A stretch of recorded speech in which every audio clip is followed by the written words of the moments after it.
The Ohio Veterans Hall of Fame recognizes Ohio's distinguished men and women who have worn the uniform of our nation's armed forces and then continue to contribute to their communities, state, and nation through exceptional acts of volunteerism, advocacy, professional distinction, public service, and philanthropy.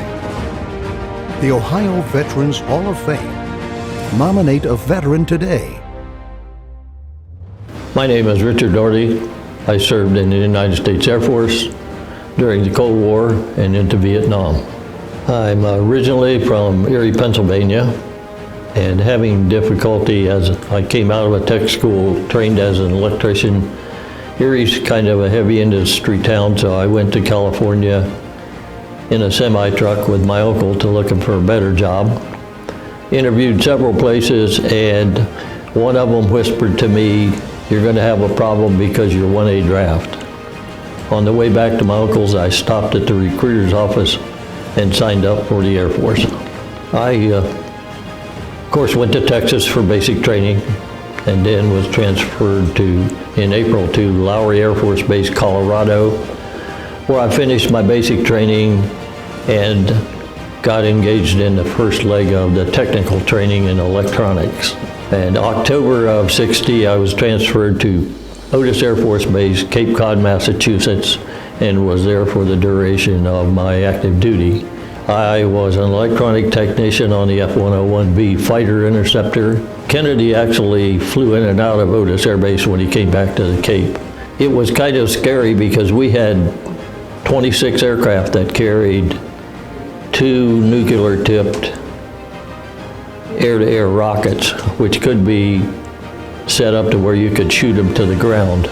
And 10 years later, the Cuban crisis concerned me more than when it happened.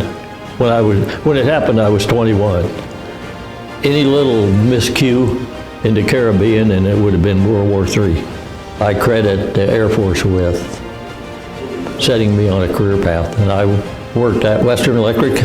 I went into engineering up there, and the best job I had, they started assigning me to run around the U.S. and troubleshoot telephone offices that the local crafts guys were having problems with. I got married in 1967, and we moved to a town called Sunbury, and the mayor there kind of drafted me into what he called his auxiliary police force. Then I got with the volunteer fire department, and we started having children, and I started volunteering with the PTO, Parent Teachers Organization, and then when they got into later grades, they got into sports, and I got into a position of coaching recreational softball in the summer. Got drafted by the high school to be a batting coach for the team. I did that till all the girls were out of school.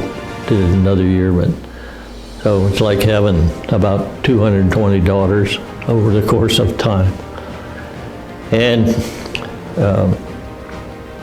then the American Legion, I started branching out, helping them do their ceremonies and their funerals, and they voted me Sergeant at Arms quite a few years back. I'm still doing that.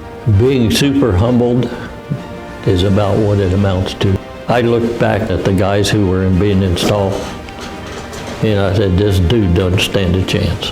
So when General Harris called, that's what really surprised me, and I am still very deeply humbled because what I didn't try to do when I volunteered on stuff was get attaboys.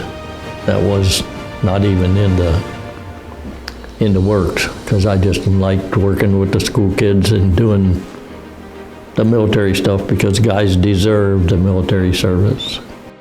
Selection and induction into the Ohio Veterans Hall of Fame is a great honor.